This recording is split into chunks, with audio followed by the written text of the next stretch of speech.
Ce soir, nous parlerons de l'identité sur le plan spirituel aussi, pour nous aider à savoir pourquoi il faut faire une identification.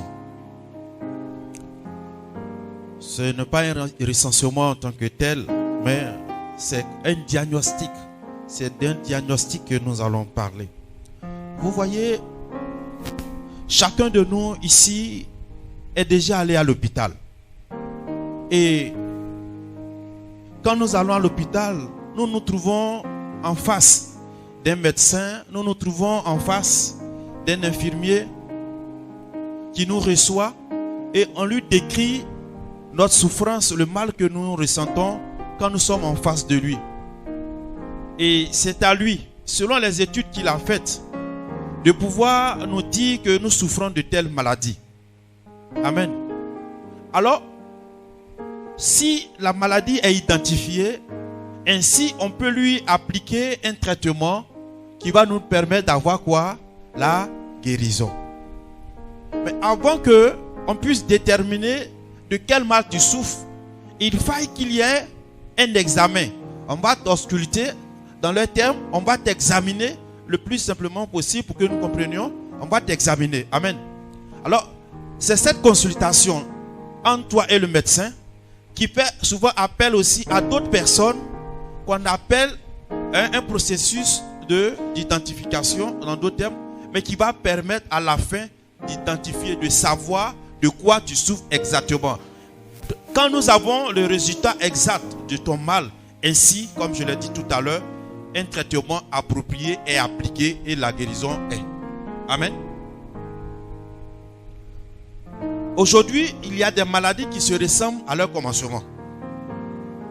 Et ce qui va permettre de faire la différence et de savoir exactement si ton mal est exactement ce que le monsieur pense, il te donne de faire des examens appropriés. Alors, il te donne un traitement pour te soulager, pour te calmer, et il te donne un bulletin qui va te permettre de te rendre au labo ou dans un autre service de radiologie pour faire des examens de sang, de sel, d'urine ou même des photographies où on va faire ça, ou on va même un peu plus souvent pour des scanners. Vous convenez avec moi qu'aujourd'hui en Afrique, il y a des examens qui se font en Europe. Tu es malade ici en Afrique, mais ton examen ne peut pas se faire ici. On fait les prélèvements et on fait partir en Europe. Et c'est après qu'on a le résultat. Donc, entre le jour que tu as été reçu par le médecin et le résultat des examens, ça peut mettre du temps parce que nous n'avons pas ces moyens-là pour faire les examens là ici. Mais avec patience, le monsieur, il va te recevoir selon l'évolution de ton mal et te donner des calmants jusqu'à ce qu'il ait le résultat et qu'il puisse t'administrer un traitement correct. Ainsi, on pourrait identifier ton mal. Et quand le mal est identifié, alors on applique le traitement et on a la guérison. J'aime souvent lui dire que il faut faire très attention. Il y a des gens qui se lancent dans des situations de prière et disent je suis en train de combattre, des prières de combat. Vous voyez? Tu combats avec qui? Quelqu'un ou quelque chose que tu ne vois pas. Donc ça fait appel à une image d'un aveugle qui se bat avec quelqu'un qui voit clair. L'aveugle, lui, il est là, peut-être c'est le bruit ou bien c'est son intuition qui lui permet de lancer le coup de poing ici, alors que son adversaire est dans son dos. Pendant que tu es en train de le lancer là-bas, lui il te voit, mais tu lances le coup de poing dans le vide et lui il peut te taper encore pour te faire mal. Donc, quand on se lève pour dire je fais des prières de combat, il faut savoir ce que tu dis et ce que tu fais. Ça peut être dangereux pour toi. C'est comme quelqu'un qui fait l'automédication au lieu d'aller à l'hôpital parce qu'il dit non, quand on va aller là-bas, on va te donner papier pour aller faire examen. C'est trop long. Alors il va, même pas dans une pharmacie, il va, s'il a bien fait, il va au marché pour payer des feuilles. Là au moins c'est naturel. Il n'y a pas d'effet secondaire, on ne s'intoxique pas par là-bas. Mais il se lève, il va dans des coins, des pharmacies à ciel ouvert, comme à Djamé-Rossi, dans des zones à la gare d'Abobo, ou bien un endroit où il y a des femmes qui vendent des médicaments, des cuvettes là. Il s'en va, il dit non, j'ai tel mal. On dit il faut prendre ça, ça c'est très bon. Des gens qui n'ont même pas fait d'études de médecine, ils sont même pas allés dans une école même d'être soignante, même pour devenir infirmier, mais qui connaît véritablement la pharmacie qui vont te consulter. Vous ne voyez pas que c'est dangereux. Alors on s'empoisonne et on se crée d'autres maladies qu'on n'avait pas au départ. Vous allez fatiguer les organes vitaux comme foie, pancréas, tout ça, les reins, avec des médicaments qui ne devaient pas être pris. Et quand vous allez les prendre, ça va vous donner d'autres maladies. Donc il est important que quand on est malade, on se rende à l'hôpital pour voir les spécialistes de la santé qui vont nous consulter et qui vont pouvoir diagnostiquer notre mal et nous aider à nous soigner afin que nous ayons la guérison. Donc vous voyez que c'est important l'identification, de connaître exactement de quoi il s'agit. Il en est de même pour vous et pour moi sur le plan spirituel, mais aussi de faire une consultation véritable. Quelqu'un se trouve en face de toi, il dit j'ai mari de nuit. Mais si toi tu dis j'ai mari de nuit, tu veux que moi il fasse quoi? Puisque tu sais ce que tu as, mais règle le problème. Parce que moi je ne sais pas que toi tu as mari de nuit.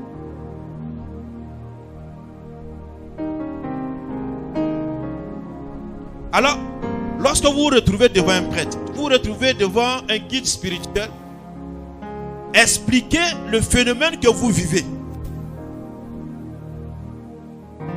Et c'est ensemble qu'il va voir la recherche de ce que tu as pour qu'une prière ou une démarche appropriée soit donnée et que tu sois délivré de cette influence, de cette oppression dont tu vis. Donc, vous voyez que comme à l'hôpital, aussi sur le plan spirituel, il est important de pouvoir diagnostiquer ton mal. C'est ainsi qu'on parle d'identité spirituelle pour la recherche exacte du mal, de la situation dans laquelle tu te trouves. De quoi s'agit-il? Il y a que quelqu'un fait une transe, au passage on dit oh, il est possédé. Lui, il a l'esprit de combien? Parce qu'il a fait transe. Or, vous savez, peut-être que vous ne savez pas aussi, quelqu'un qui a faim peut faire une transe. Quelqu'un qui a un problème affectif prononcé peut faire une transe. Pourquoi tu te lèves? Parce qu'aujourd'hui, la personne a eu une manifestation de transe devant toi. Tu dis non, la personne a un esprit de combien? Tu peux être dans le faux.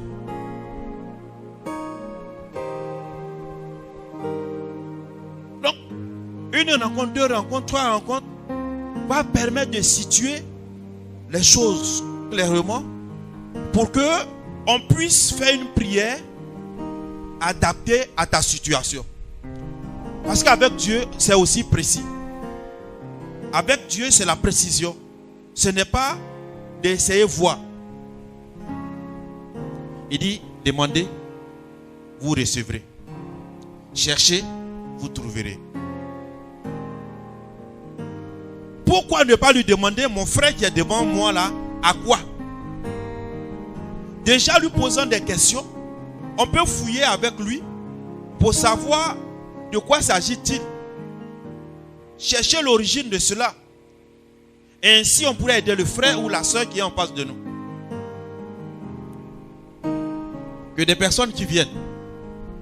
Aujourd'hui il arrive chez toi et il te dit, voici ma situation et la personne veut guérir en même temps.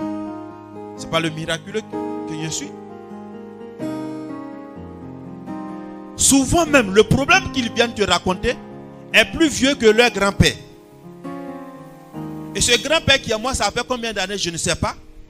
Le problème est plus vieux que ton grand-père. Ça s'est passé au temps de ton arrière-grand-père. Et toi, tu veux comment gérer ça aujourd'hui? Entre ton grand-père et toi-même là, combien de générations sont passées là? Et c'est moi, je claque le doigt, le problème est réglé à ton niveau, et puis c'est fini. Je ne suis pas Jésus pour faire le miracle automatique. Lui seul a la capacité d'effacer toute ton existence passée et de te refaire le même jour. Et même s'il nous a donné le pouvoir, ça se fait avec l'intelligence du Saint-Esprit.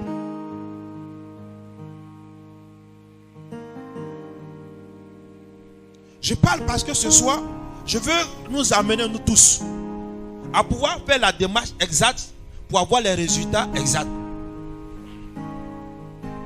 Le Seigneur nous a dit tous que le projet que j'ai pour vous, c'est le bonheur et non pas le malheur. On ajoute pour dire, vous serez à la tête et non pas à la queue. Regarde ta position. Tu n'es pas fier de ta position. Mais pourquoi est-ce que depuis tu es baptisé, depuis tu vas à l'église, depuis tu viens prier avec nous ici, tes prières n'ont pas changé et nos prières n'ont pas changé ta situation? Certainement vous et nous avons tous aussi fait des erreurs. Mais aujourd'hui, avec la présence de l'Esprit, en faisant des recherches, j'ai compris une chose. Comme je viens de le situer en prenant l'exemple de la médecine moderne. Il est important pour vous et pour moi aussi de faire cette démarche de diagnostic réel afin de trouver la pathologie spirituelle, morale ou psychologique de ta situation et de lui appliquer un traitement afin qu'il y ait la guérison pour une bonne restauration. Et si nous sommes en train de vivre la saison de restauration, je mets l'accent sur cette situation pour que chacun de nous puisse désormais faire des recherches à son niveau et qu'ensemble, lorsqu'on se retrouve, nous évoluons ensemble avec les éléments que tu as pour pouvoir trouver l'identité du mal, de la situation que tu vis, que tu traverses. Afin que, en appliquant, en élevant la voix, on sait quoi dire au Seigneur et que la vie de cette personne soit restaurée et que nous soyons tous joyeux ensemble. Amen. Il y a des personnages bibliques qui ont vécu des phénomènes que nous vivons aussi à notre temps. Il y en a assez d'images dans la Bible. Mais nous allons prendre quelques personnes pour illustrer notre situation, que vous compreniez bien. Je terminerai par quelque chose de très important et de très beau. Parce que beaucoup sont découragés. Beaucoup croient que ça n'est fini pour eux. Alors que rien n'a commencé. Le commencement de ta vie de joie commence maintenant. Parce que Jésus, il n'est jamais au passé. Jésus est toujours d'actualité et Jésus est toujours présent. Et je crois qu'il est présent pour toi aussi.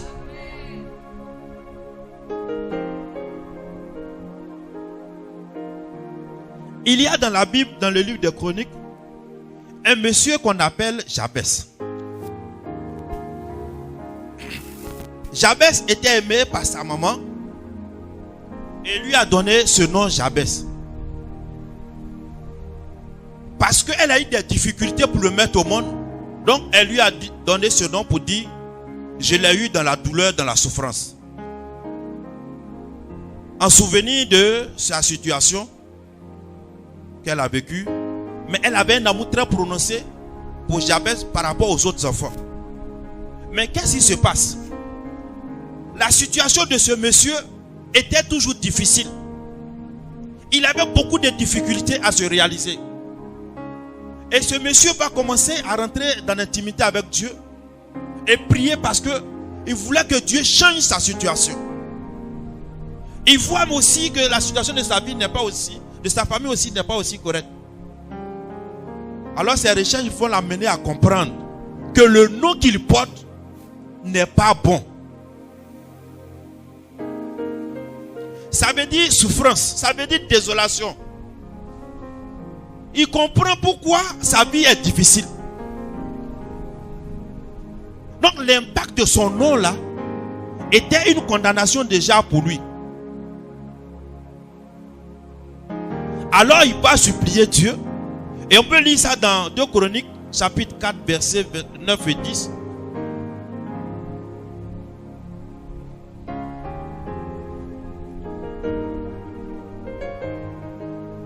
Il dit ceci.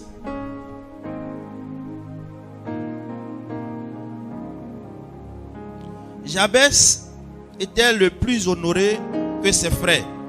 Sa mère l'appelait Jabès car dit-elle, je l'ai enfanté dans la douleur. Jabès invoqua le Dieu d'Israël en disant, si vraiment tu me bénis, si tu fais grandir mon territoire, si ta main est avec moi, tu m'auras délivré de mes malheurs. Dieu exauça sa demande. Vous voyez ce monsieur, qu'est-ce qu'on doit retenir par là? lui, il a interrogé sa maman. Quand bien même il était aimé par sa mère, les choses n'étaient pas joyeuses pour lui. Et il a interrogé sa maman qui révèle que c'est parce qu'elle a eu des difficultés au monde qu'elle lui a donné ce nom. Ce nom qui est rempli de sens négatifs a impacté la vie de Jabez. Bon, de l'individu. Moi, je vous donne un témoignage. J'avais des difficultés avec ma voiture et je lui ai donné le nom, comme chez nous, Nafiassou. Nafiassou en Akan, Agni ou Baoulé qui veut dire je compte pas sur lui. On ne lui fait pas confiance. Savez-vous ce qui m'est arrivé? Quand je lui ai donné ce nom, tout ce que je gagnais, 80% partait au garage. Je me suis rappelé que l'impact du nom jouait sur la vie des personnes. Donc sur la vie des choses. J'ai dit ma voiture ne s'appelle plus Nafiassou. Elle s'appelle Maria Excellencia. C'est l'excellente Marie. Depuis que j'ai changé son nom et j'ai prié pour que Marie prenne possession de cette voiture, que je lui consacre la voiture, je vais rarement au garage. Quand mes amis disent, il dit non, ne prononcez plus ce nom-là. Excellencia. Et avec Excellencia, je fais tout ce que j'ai à faire et j'ai moins de problèmes. Je veille à l'entretien d'Excellencia, mais c'est rare qu'Excellencia m'emmène au garage. Donc vous voyez l'impact du nom sur même les choses.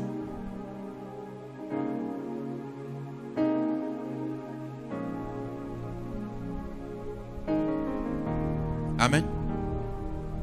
Est-ce que ton nom que tu portes là n'est pas aussi ta souffrance? Le nom que tu portes là, ça veut dire quoi? Est-ce que c'est pas ça qui t'a attaché à quelque chose?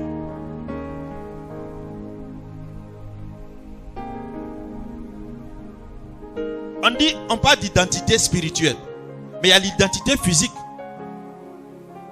Le nom permet d'identifier une personne.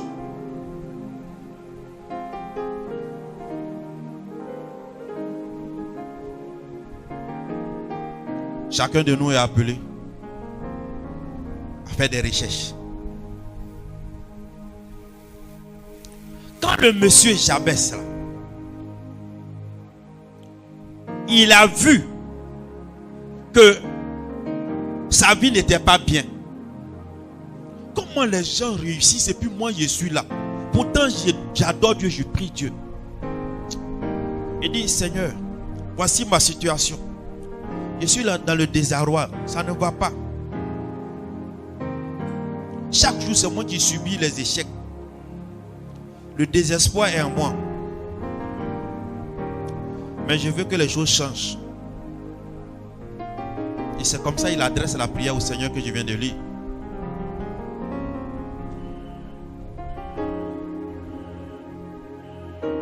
Il a demandé à ce que le Seigneur le libère de cette situation et qu'il étende ses limites et qu'il lui permette d'avoir des possessions.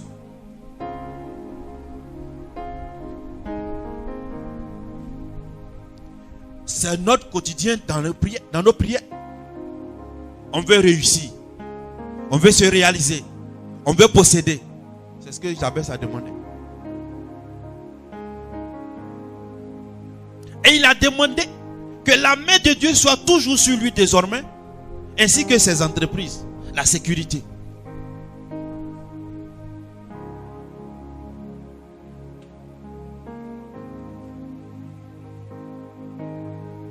Il a demandé la protection de Dieu contre tous les malheurs.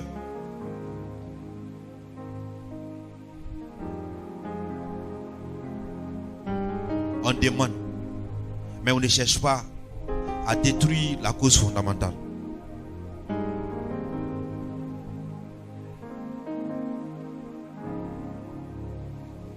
Donc le monsieur s'est rendu compte que lui il est né dans une situation différente des autres. Accouchement difficile, beaucoup de souffrance. sa maman peut-être avait été malade, tout ça, ça a créé des complications. Et cette douleur, tout ça, là, ça a impacté sa vie. À ce que jusqu'à la maman va lui donner un nom qui est rempli de sens négatif.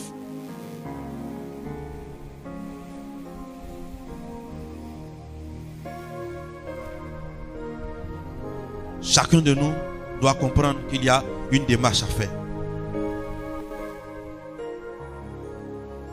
Jabès, sa situation a changé. Et je suis en train de dire, ta situation va changer aussi. En cette saison de restauration, toi aussi, tu vas avoir une situation meilleure. Parce qu'à partir de cet instant, tu as pris conscience qu'il y a une démarche à faire. Mais il ne faut pas être pressé. Sois patient. Allons-y à la recherche, à la source de ta destinée, pour que tu ressortes à la surface.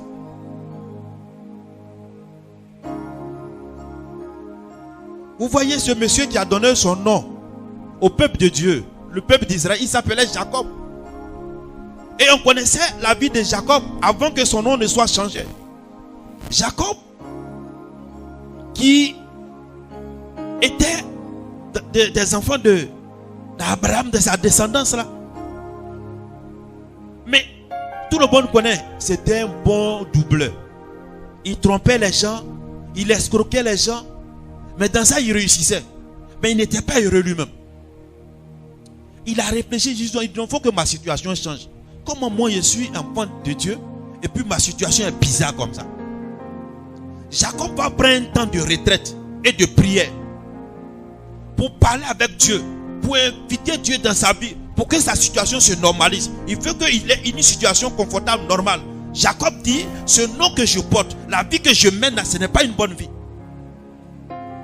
Et la Bible déclare que toute nuit, il a prié jusqu'à... L'ange de Dieu était là. Ça veut dire que la présence de Dieu était réelle. Tellement Dieu l'aimait, Dieu était obligé de changer la situation de Jacob. Il dit, on ne t'appellera plus Jacob. Désormais, on va t'appeler Israël, qui veut dire bénédiction. Tellement Jacob était heureux, il ne voulait pas le laisser partir. Il lui a flanqué un petit coup et il l'a laissé. Désormais, la multitude des croyants s'appelle Israël. L'Israël nouveau, c'est le peuple de Dieu, c'est les chrétiens. Donc, toi aussi, tu as un nouveau nom. Tu fais partie de la tribu d'Israël en Côte d'Ivoire. Et tous les enfants d'Israël, c'est-à-dire les chrétiens, doivent vivre de bénédiction en bénédiction et non pas de malédiction en malédiction. Si tu sais, que tu entends, tu dois prendre une décision, te lever pour que ta situation change afin que tu sois restauré.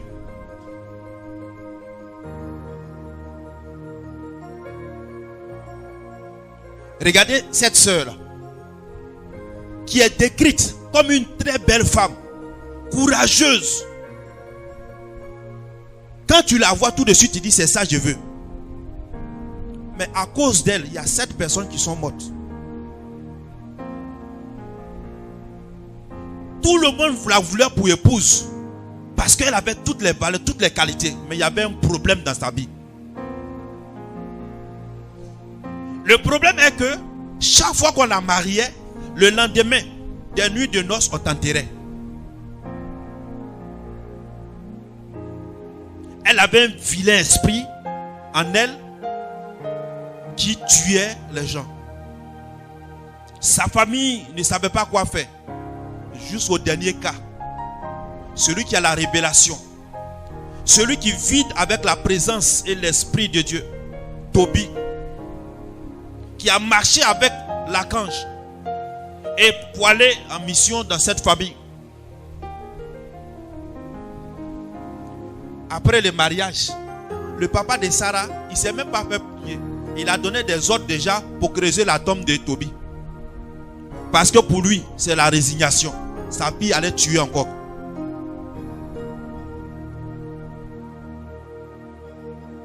Mais Tobie dit, Sarah, je ne t'ai pas marié pour m'amuser avec toi. Nous sommes un descendant du peuple de saints. On ne peut pas faire comme les païens. Alors, aujourd'hui, consacrons notre vie de noces, consacrons notre vie de mariage, consacrons notre destinée d'époux et d'épouse au Seigneur. Prions. Coucher avec toi, ce n'est pas ça le problème. On a ça toute la vie, mais prions. Et ils ont prié toute une nuit. Ils ont dormi.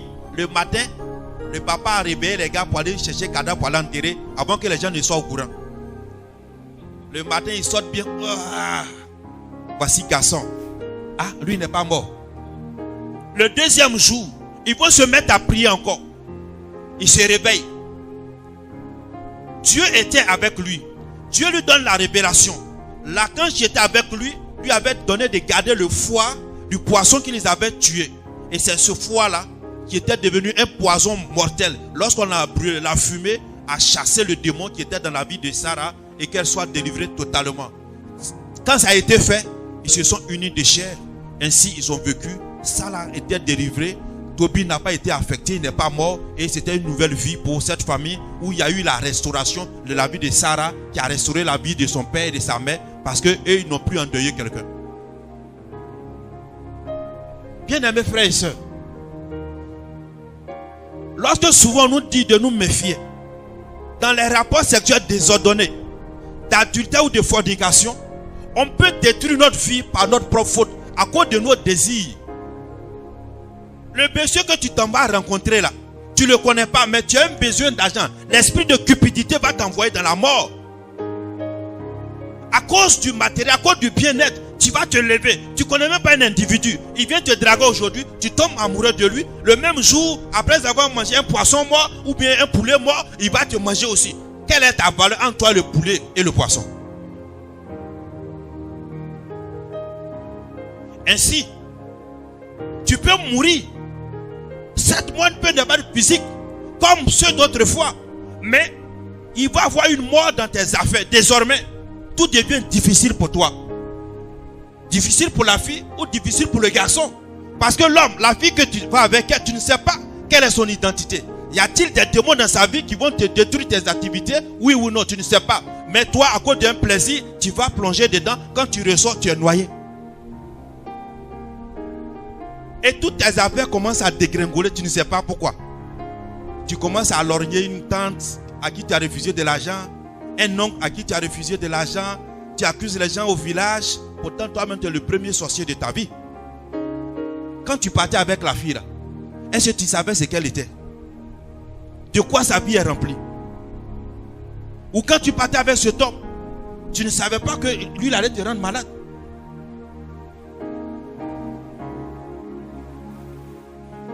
Et ainsi, on va se mettre dans des relations qui ne sont pas purifiées. Et demain, quand on a des problèmes, on crie oh Dieu, oh Dieu. C'est toi-même qui es l'auteur de ton mal. Aujourd'hui, il y a une démarche à faire pour savoir exactement qu'est-ce qui se passe. On ne se lève pas tout de suite. J'ai été invité par une maman intervenir quelque part. Un de mes doyens en âge qui était dévancier dans l'œuvre charismatique, qui en son temps était à la retraite et qui se retrouvait dans le groupe de cette maman. Ce jour, sous inspiration du Saint-Esprit, il fallait prier par tous les groupes, pour tous les groupes qui existaient. Et à tour de rôle. J'ai commencé avec les femmes, on a fini. Les jeunes, filles comme garçons, on a fini. Les enfants, maintenant c'était les adultes hommes. Et ça me donnait la joie de retrouver un doyen avec qui j'avais pratiqué une paroisse, la paroisse Sainte-Monie du Docu, qui était là. Mais avant que je ne prie pour toi, tu me dis ce que tu veux. Il me dit, j'ai esprit de non-accomplissement. Ah! Comment quelqu'un peut s'attribuer ce vilain démon?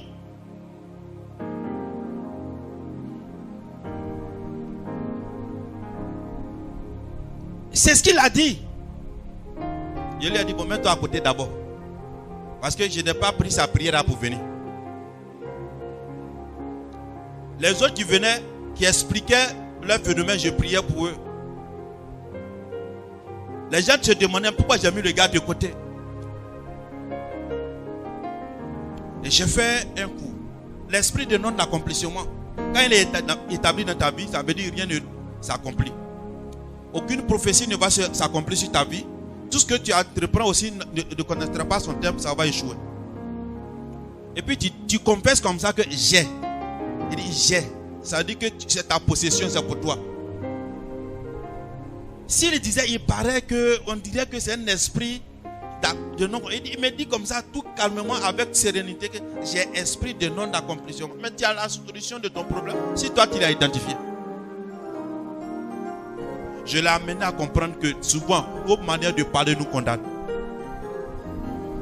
Quelqu'un se lève et dit, non, anémie là c'est ma maladie. Oh. Mais si c'est ta maladie, tu veux qu'il fasse quoi? Toi, tu t'attribues ce qui n'est pas bon, mais tu veux que moi il fasse quoi? Alors je vais dire à ce doyen que ce qu'il dit, c'est possible, mais ce n'est pas la manière de le dire qu'il a. Que notre manière de parler aussi peut être source de souffrance pour nous.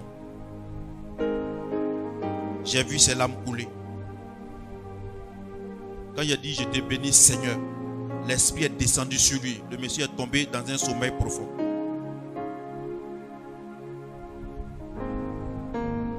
Pour se relever près de 20 minutes après, j'ai dit, laisse-le. Parce que Dieu est en train de visiter sa vie.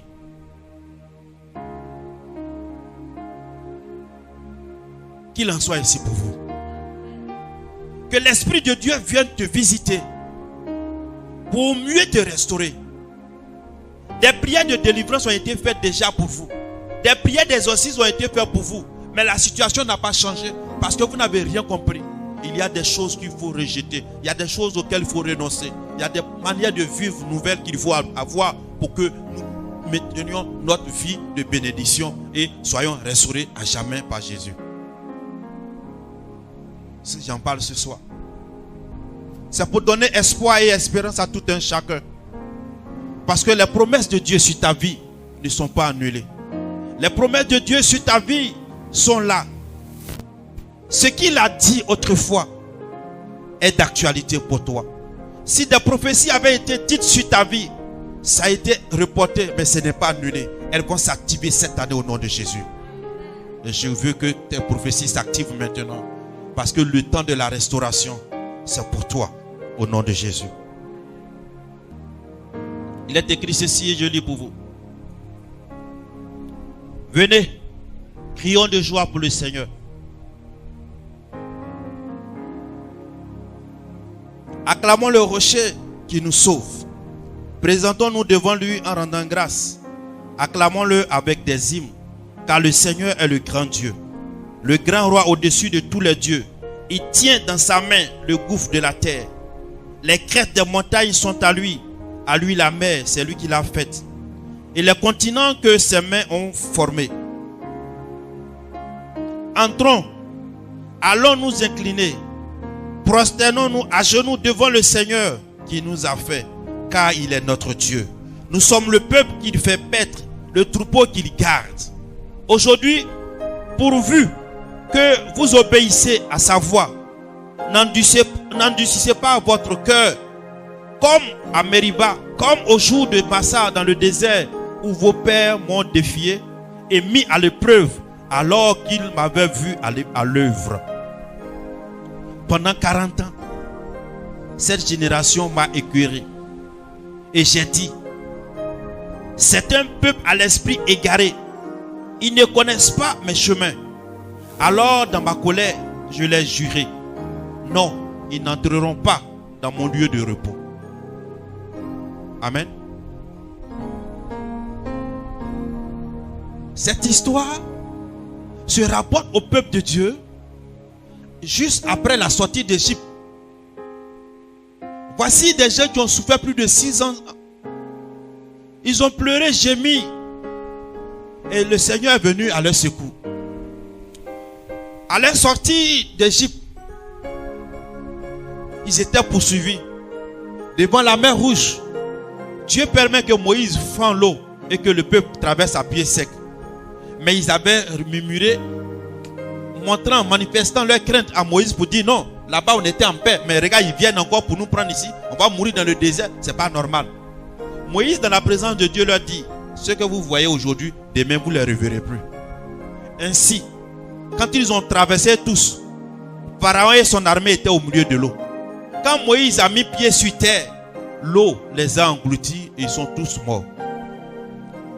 Poursuivant leur marche, après ces signes prodigieux, avant leur sortie, les criquets, l'eau ensanglantée, les grenouilles, les serpents et la mort des premiers-nés. Voici un autre miracle puissant. Ils ont soif, ils demandent de l'eau, on leur donne de l'eau. Ils ont faim, on leur donne du pain. Ils ont faim, on leur donne de la viande. Dieu marche avec eux. Ils rencontrent des peuples qui leur sont hostiles. Le peuple d'Israël n'était pas militaire, mais ils ont vaincu avec l'Esprit de Dieu tous leurs adversaires et ils ont progressé. Parce qu'on dit ils s'en vont dans la terre du repos qui est Canaan. Chaque fois ils récriminaient, mais Dieu était avec eux. Il était compatissant, il était avec eux. Un jour que le guide, Moïse était dans la présence de Dieu pour renouveler ses forces de vie avec le Seigneur et les instructions pour conduire le peuple. Pendant qu'il était là-bas sur la terre ici, en compromission avec Myriam et Aaron et quelques autres, ils ont fabriqué le veau d'or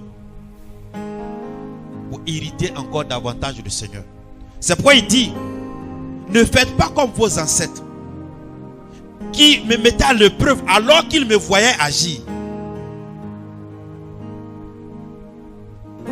Et Dieu dit, je les ai trouvés fous, insensés. Ils m'ont écœuré et dans ma colère, j'ai dit, ceux-là, ils ne rentreront pas dans la terre du repos. Gloire à Dieu. Gloire à Dieu. Ah, vous êtes découragés aujourd'hui. Parce que ce que je dis là, ça ne vous intéresse pas. Et je dis, la gloire revient à Dieu. Tu ne peux pas dire Amen parce qu'il soit ainsi. Ce Dieu puissant, ce Dieu glorieux, qui tient les gouffres de la terre, c'est lui qui l'a façonné, c'est lui qui a établi la mer, c'est lui qui a créé les sommets des montagnes. Quand on dit la gloire soit à Dieu, ça ne te dit rien. Et tu attends quoi de ce Dieu?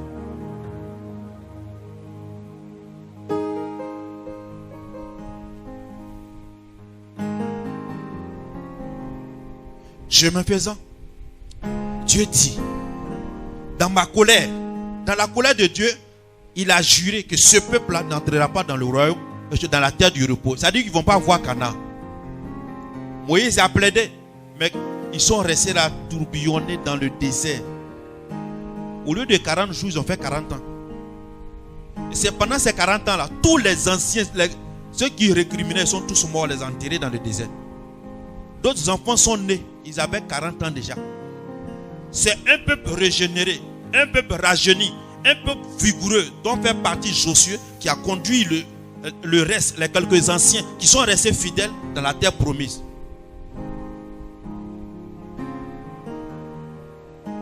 De vous à moi, vos ancêtres là, ils étaient des croyants avant. En Afrique, si nos ancêtres n'étaient pas des croyants avant, ils étaient tous des fétichistes. C'est pourquoi nous parlons d'identité spirituelle. Il y a des gens, ils ont esprit de Goli, esprit de Saouli, esprit de je ne sais quoi. Toutes sortes d'esprits se promènent dans la vie des chrétiens aujourd'hui. Parce que nous avons un héritage spirituel, culturel qui n'est pas sain, qui n'est pas pur. Dans des tribus africaines, en Côte d'Ivoire, on a utilisé le sang humain même pour adorer des fétiches. Et tout ça qui a des réclamations sur nous, au lieu de faire attention, chercher à régler ce problème.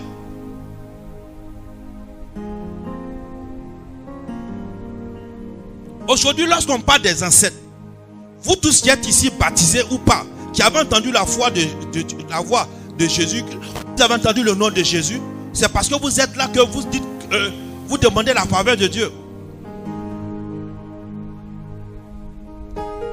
Qui parmi vous ici n'a jamais eu une parole de connaissance sur sa vie? Parce que vous avez fait déjà le tour de certains endroits avant d'arriver ici. Il y a des gens, on a dit que tu vas servir Dieu. Ils n'ont pas encore commencé à servir Dieu. Il y a des gens, on dit que toi, tu vas relever ta famille, mais tu vois que ta position actuellement là même, tu es encore le dernier de ta famille. Tous vous avez entendu une parole qui vous a réjoui. Ça vous a mis en confiance. Mais pourquoi les choses ne se sont pas réalisées telles qu'elles ont été dites? Il fut un moment dans ta vie, tu t'es donné une vie de prière. Tu t'es donné un engagement avec le Seigneur. Et les choses ont commencé à devenir meilleures pour toi. Et tu aimais la présence de Dieu. Par les assemblées de prière, par l'assiduité aux messes et aux cultes. Tu partais toi seul à l'adoration. Tu partais au sanctuaire marié quand tu le pouvais. vraiment tu étais attaché à Dieu, et le message est venu pour dire que toi, tu vas relever ta famille, ça suffit pour toi pour baisser les bras et ne plus rien faire. Et depuis lors, l'obscurité est venue dans ta vie. En somme, tu deviens l'ancêtre de ta vie. Quand tu as vu la main de Dieu agir, tu as mis Dieu à l'épreuve d'hier voir ce qu'ils ont dit là, si c'est vrai. C'est éprouver Dieu. Ce n'est pas éprouver l'homme de Dieu, mais c'est éprouver Dieu. Dieu, il est Dieu. Il ne change pas. Il est le même hier. Et éternellement, il demeurera toujours la même personne. Mais ton comportement a fait que ce que tu devais avoir comme bénédiction a été reporté. Ce n'est pas annulé, mais ça a été reporté. Jusqu'à ce que toi-même, tu crées les conditions que ça revienne à toi. Et si le texte nous dit aujourd'hui, ne faites pas comme vos ancêtres. Nos ancêtres, c'est ceux qui étaient au temps de Moïse et qui n'ont pas gardé la relation parfaite avec Dieu et qui sont rentrés dans la compromission avec des fétiches et autres et qui y sont arrivés. Aujourd'hui, toi, chrétien, pendant que les choses marchaient pour toi, on t'a parlé pour dire que non, le fétiche de la famille là, tu dois donner ta contribution pour faire. Tu as vu tout ça là, tu dis bon, j'ai donné quand même, vous n'êtes pas que ton quand même là fait que ta bénédiction a été reportée. Aujourd'hui, que nos cœurs soient réceptifs à la parole de Dieu dans laquelle se trouve son esprit. Parce que Dieu voit la souffrance de ses enfants en cette terre de Côte d'Ivoire.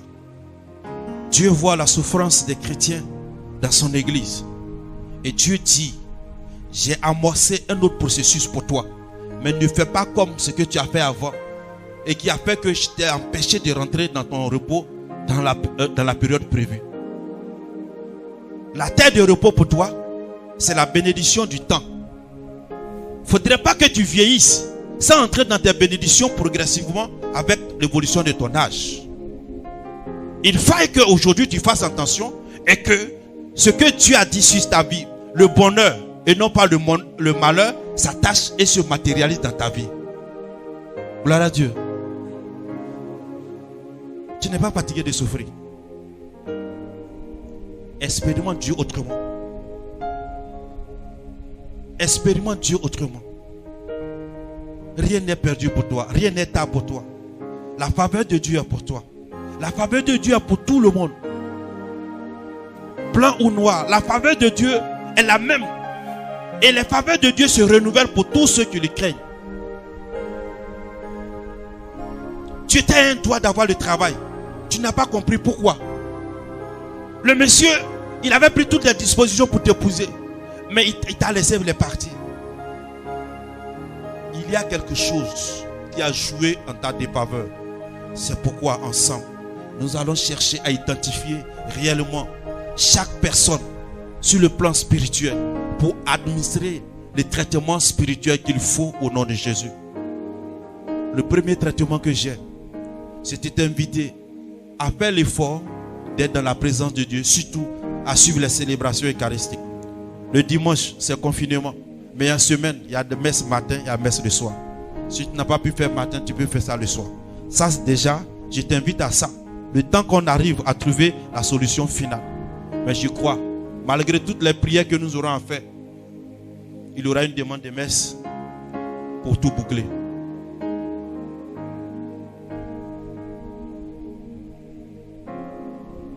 Je veux que tu retiennes que Dieu t'aime beaucoup. Je veux que tu retiennes que si les gens ont dit tu ne vas pas te marier, Dieu dit tu seras marié. Parce que c'est Dieu qui a dit en Israël, la stérile va enfanter 7 fois. Pour que la stérile enfante, il faut qu'elle ait un époux. Je sais que le mariage est possible pour chacun de vous. Vous ne devez pas lutter pour avoir le mariage, mais créer les conditions pour que le mariage vienne à vous. Le Seigneur dit, l'ouvrier mérite son salaire. Tous ceux qui vont s'attacher à lui, soutenir son œuvre. Il dit, Jésus dit de sa bouche pour dire, personne n'aura quitté son père, sa mère s'attacher à moi, sans que je lui donne au centuple ce qu'il aura perdu.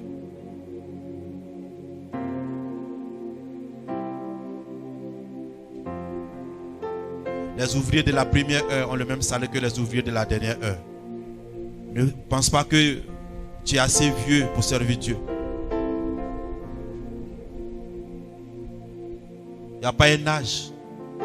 Si jeune, l'esprit peut t'utiliser pour faire ce qu'un vieillard ne peut pas faire. Laisse-toi conduire par Dieu. Le moment est venu d'expérimenter Dieu autrement.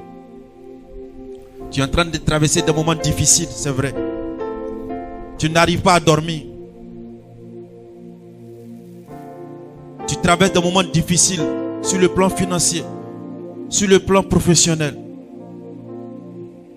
Il y a quelque chose qui retient cela. Mais laisse-moi te dire, la prière que nous allons faire ce soir va t'aider à sortir de cette situation. Le texte nous dit dans le psaume 95, entrez, allons nous incliner, nous prosterner à genoux devant le Seigneur qui nous a fait, car il est notre Dieu. Nous sommes le peuple qu'il fait paître, le troupeau qu'il garde. Le peuple qu'il fait paître, ce sont les animaux qu'on fait paître. Mais si il nous fait paître, il prend soin de nous. Et il dit, allons nous incliner devant le Seigneur. Prosternons-nous, réclamons sa miséricorde. Il y a une démarche de repentance à faire.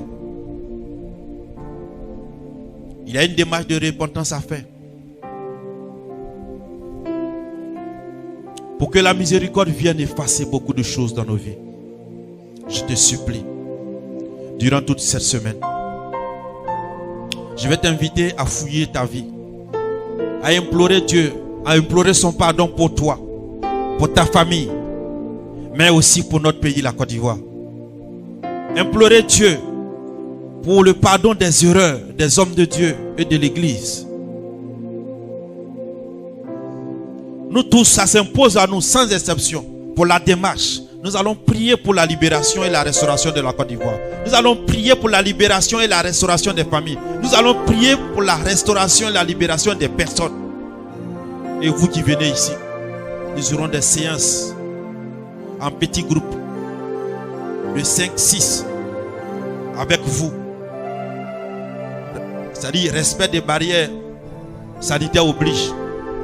Comme on ne peut plus se toucher, mais on pourra se disposer. Après, à partir de la semaine prochaine, on va invoquer Dieu sur la vie des uns et des autres pour que ces esprits, ces puissances d'oppression dans vos vies vous lâchent définitivement et que le Seigneur vous restaure et que vous viviez en paix au nom de Jésus. Je vais t'inviter à supplier Dieu. Il ne faut pas dire je ne sais pas ce que j'ai fait et puis je vais demander pardon. C'est un acte d'humilité. Le texte nous dit, allez, allons nous incliner, nous prosterner à genoux devant le Seigneur, car il a fait. C'est lui qui nous a fait. Il est notre Dieu. Si tu reconnais qu'il est Dieu, tu dis Seigneur, ma vie n'a pas été joyeuse, glorieuse, mais je n'ai pas été aussi parfait avec toi. Mes parents n'ont pas été parfaits, mes ancêtres n'ont pas été parfaits. Ma famille dans son passé n'a pas été parfaite avec toi. Je viens te demander pardon pour tous les actes qui ont été produits dans ma vie familiale, dans ma nation et même dans l'église qui m'a fait. Je te demande pardon. Moi-même, mon comportement d'indiscipline, de désobéissance, de rebelle que j'ai eu dans l'église, je te demande pardon. Implore Dieu toute cette semaine. Et retrouvons-nous dimanche prochain pour prier et que rien ne soit retenu contre nous devant le Seigneur et que son amour nous libère pour avancer. Faisons déjà cette première démarche ensemble.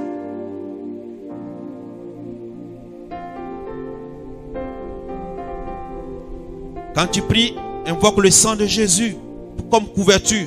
Invoque le sang de Jésus comme source de purification. Invoque le sang de Jésus pour actualiser l'alliance avec Dieu. Quand nous sommes à la messe, le sang de Jésus, le sang de l'alliance nouvelle. Invoque le sang de Jésus pour maintenir son alliance avec toi. Et invoque l'Esprit de Dieu pour te donner les révélations des phénomènes qui sont dans ta vie et qui te fatiguent. Ainsi identifié, note-les. Note-les. Tout ce que tu auras vécu durant toute cette semaine, note.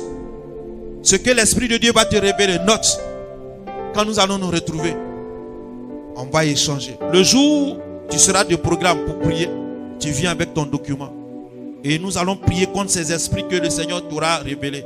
Ce que tu ne sais pas, le Saint-Esprit lui-même se chargera de ça. Mais ce que tu sais, note. La même rivière qui passe à Agoville, qui a donné le nom à Ago. Le nom Ago qui a donné à Agoville passe dans mon village qui s'appelle Agoso. Donc ce démon Ago là, il est chez moi là-bas aussi. Je l'ai combattu de toute énergie sur ma vie. Parce que c'est un esprit qui impacte tous ceux qui sont liés à lui. Tu peux connaître le nom des démons de ton village. Le nom des forêts, le nom des rivières, le nom des marigots, le nom des cailloux. Toutes ces choses qui ont des noms là-bas, tu peux les noter. Parce que le plus souvent, toutes ces choses sont des noms de démons. Et nous allons prier contre leur influence pour vous libérer de leur pouvoir sur votre vie. La signification de ton nom, du nom de famille dont tu es descendant, ça veut dire quoi? Cherchez à savoir ce test-là, celui qui a donné le nom à la famille là, qui il était, comment était sa vie. Demandez quelles sont ces pratiques qu'il avait. On va vous instruire. C'est comme ça que nous faisons la recherche d'identification du nom. C'est un travail pour chacun d'entre nous. Je vous ai dit que mon grand-père était chef de village.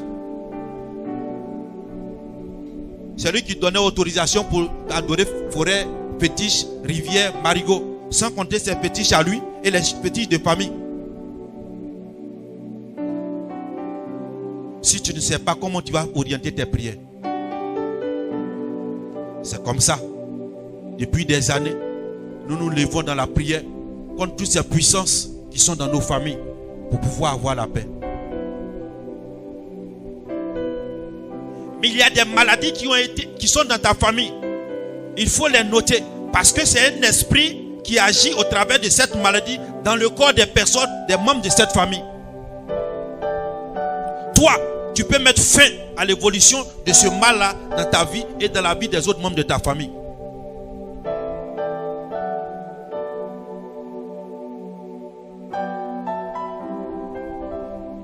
Faisons la recherche ensemble pour identifier nos personnes et les phénomènes dans nos vies. Et que les prières soient efficaces, car quand elles seront précises, et nous aurons la paix. Ne dites pas que ce n'est pas du sérieux. Ne dites pas que c'est trop facile. Mais je vous invite à le faire. Demeurez dans la prière pour que la recherche ne vous soit pas fatale. Parce que quand le démon il sait, quand le diable il sait, quand on cherche à le démasquer, il va créer d'autres stratégies pour vous décourager. L'heure n'est pas au découragement, mais l'heure est à l'éveil. Tous ceux qui m'entendent et qui nous suivent, vous pouvez nous envoyer pour vous par Messenger. On va réceptionner de là où vous êtes. Nous allons prier pour vous aussi.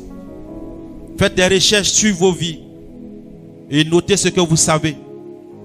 Mettez en inbox Messenger. On va récupérer.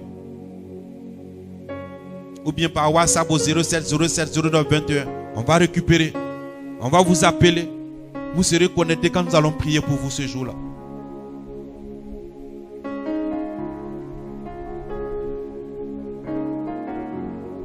Bien-aimés ce soir. La disposition qu'il faut avoir dans cette démarche, comme il dit, crions de joie, acclamons le rocher qui nous sauve. Présentons-nous devant lui en rendant grâce, acclamons-le avec des hymnes, car le Seigneur est grand, notre Dieu, il est grand. Le roi au-dessus de tous les dieux, il tient la mer dans sa main, les gouffres de la terre, les crêtes, c'est-à-dire les sommets des montagnes sont à lui qui a la mer car c'est lui qui l'a faite. Je veux que toi et moi, nous soyons dans la joie, que nous avons le meilleur Dieu. J'ai dit nous avons le meilleur Dieu. Et sa puissance est inégalable. Il est de toute autorité.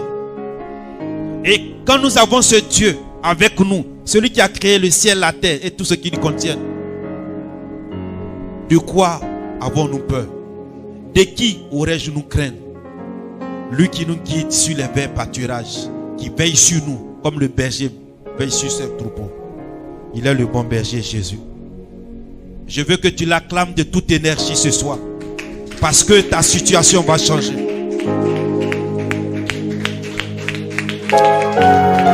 Je dis, ta situation va changer. La restauration est à ta porte. La restauration est à ta porte.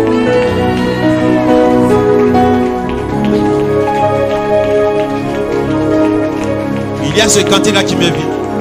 Cet ami connaît mes alarmes. Son amour guérit ma douleur.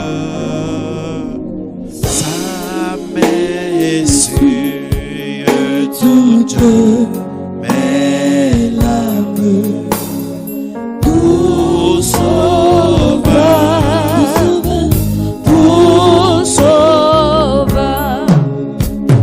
mon seul abri, c'est l'ami céleste. Jésus seul, Jésus seul, Jésus seul. Les gens sauront cet ami me laisse. Jésus seul, Jésus seul, Jésus seul, Jésus seul. Oh, cet ami, connaît mes âmes. Son amour guérit ma douleur. Sa main sur toutes mes larmes. Tout sauveur, tout sauveur. Oui, Seigneur, je sais que tu es là. Tu es près de nous. Et ton amour pour nous donne déjà la victoire avant le combat, avant ces séances de prière, avant toutes ces prières qui étaient en communauté ou individuellement. Et ton projet, c'est de suer les larmes de tous ceux qui ont pleuré jusqu'à maintenant. Ta consolation est déjà là au milieu de nous. Et je sens cette forte présence de mon Dieu qui dit à une personne, ta maladie là, elle te lâche parce que ton cœur est à moi.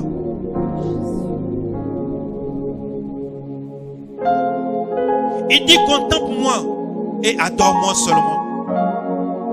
Ce que tu vois de difficile, ce que tu vois de difficile n'est rien à côté de ce que je veux faire pour toi. Les gens vous ont abandonné. Les gens vous ont rejeté. Ils vous ont méprisé. Ne jamais venir vous donner leur appui. Mais ils attendaient toujours de vous. Comme ils n'ont rien reçu de vous, ils vous ont jeté comme une mangue qu'ils ont sucée, une orange qu'ils ont sucée. Moi, je te restaure. Je vais te donner du jus. Un jus meilleur que celui que tu avais au départ.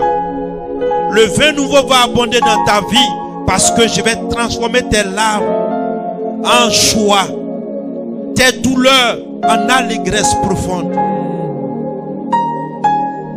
Écoute, j'actualise toutes les prophéties sur ta vie. Je remets tout à zéro pour toi dès cet instant.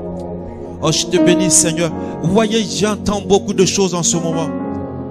Le cœur de Dieu est réjoui par ta disposition. Sache que sa faveur se renouvelle pour toi. Mais ne recommence plus. Fuis la rébellion. Fuis les séductions de ce monde. Viens à Dieu, attache-toi à lui. Prends ta Bible, joue tes nuits. Laisse Novelas TV. Laisse véritablement la bière. Laisse les maquis. Laisse ce qui te gaspille de l'énergie, qui te fait perdre des forces. Coupe avec ces amis qui t'ont abandonné à cause de ce qu'ils n'ont pas reçu auprès de toi. Tu as tout reçu, Jésus. Jésus est à ta portée. Jésus est là. Il frappe à la porte de ton cœur. Ouvre, il va habiter chez toi. Si Jésus habite chez toi, rien ne te manquera. Là où Jésus est, le démon ne peut pas habiter.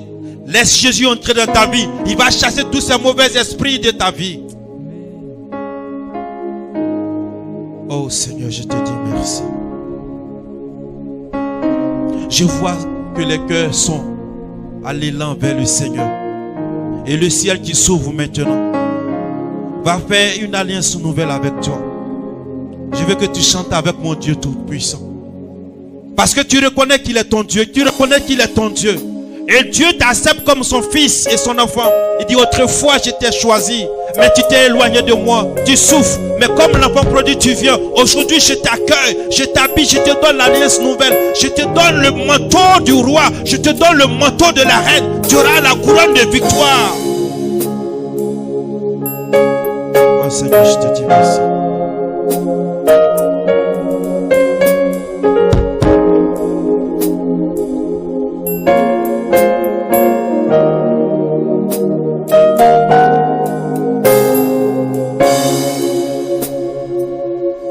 Je vois la grandeur dans le soleil. Je vois la grandeur de Dieu dans l'air que je respire. Je vois la grandeur de Dieu dans la personne que vous représentez chacun et chacune ici présent. Je vois la grandeur de Dieu dans ta faiblesse, mon enfant. Je vois la grandeur de Dieu dans ta pauvreté. Je vois la grandeur de Dieu dans ta maladie. Je vois la grandeur de Dieu dans ton célibat. Je vois la grandeur de Dieu dans ton manque à tout niveau. Je vois la grandeur de Dieu pour toi. Je vois la grandeur de Dieu dans l'élan de ta vie nouvelle que tu veux offrir au Seigneur, que tu veux avoir avec le Christ. Je vois la grandeur de Dieu parce que tu n'es pas une déchéance. Ce n'est pas une fatalité, toi. Je vois la grandeur de Dieu en toi, mon frère. Je vois la grandeur de Dieu en toi, ma soeur. Toi qui m'entends, je vois la grandeur de Dieu en toi. De là où tu es, la grandeur de Dieu se manifeste. Et sa toute puissance vient te couvrir comme une ombre. Cette ombre qui a couvert la Vierge Marie pour qu'elle puisse concevoir et enfanter Jésus. Oh, l'ombre de Dieu est sur toi. Tu es en train de concevoir pour enfanter ta nouvelle personne. Tu ne seras plus un ancêtre rebelle, mais tu es une personne nouvelle pour accéder à la terre du repos. Tu es une nouvelle personne qui va déterminer le bonheur des autres. Tu vas aider les autres à rentrer dans le plan de bénédiction de Dieu. Que tu es bon. Quelqu'un veut expérimenter la grandeur de Dieu? Mets ta main sur ton cœur. Et je veux que cette grandeur de Dieu se manifeste dans ton cœur pour guérir ton cœur de toute frustration, de toute douleur. Que la puissance de Dieu vienne vider ton cœur de ses amertumes, de ses rancœurs, tout ce qui t'affecte. Maintenant que la puissance de Dieu te rejoigne. La main de Dieu n'est pas pour agir. Il y a une personne qui commence à avoir beaucoup de paix dans son cœur. Parce que la puissance de Dieu te rejoint. Accepte la puissance de Dieu, tu verras. Accepte la puissance de Dieu.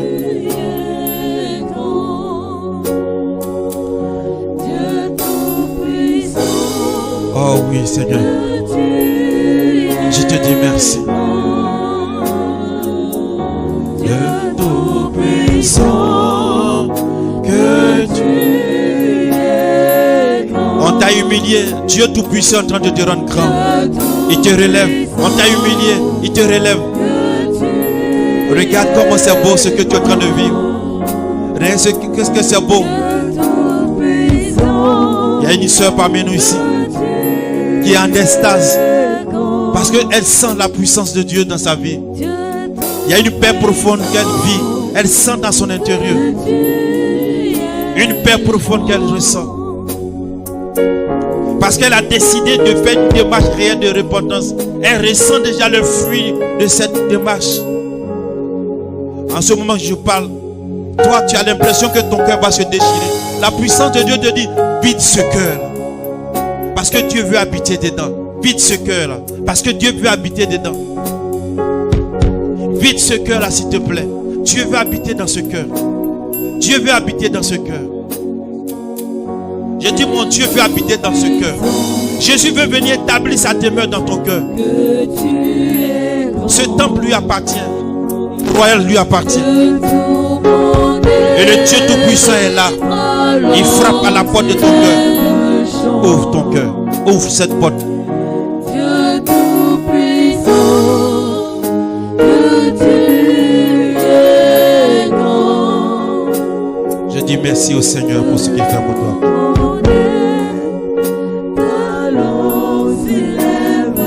Seigneur, ce soir, je te confie la vie. Je te confie la personne. Fais d'eux, fais d'elles des personnes nouvelles. Seigneur, nous ne sommes plus les mêmes. Je vois un soleil nouveau qui se lève sur une nation nouvelle. Je vois des personnes, beaucoup de personnes de blanc vêtues. Je vois beaucoup de joie et beaucoup de lumière sur la Côte d'Ivoire. Le Seigneur nous invite à cet élan d'être à lui, tout à lui pour notre nation. Que ta prière soit fervente, puissante pour la libération et la restauration de la Côte d'Ivoire. Que ta prière ne soit pas destinée comme un individu ou un groupe de personnes, mais pour l'intérêt de cette nation, pour que tous ces fils et ces filles s'unissent, se réunissent et vivent d'unité et de paix. Qu'il en soit ainsi pour vos familles.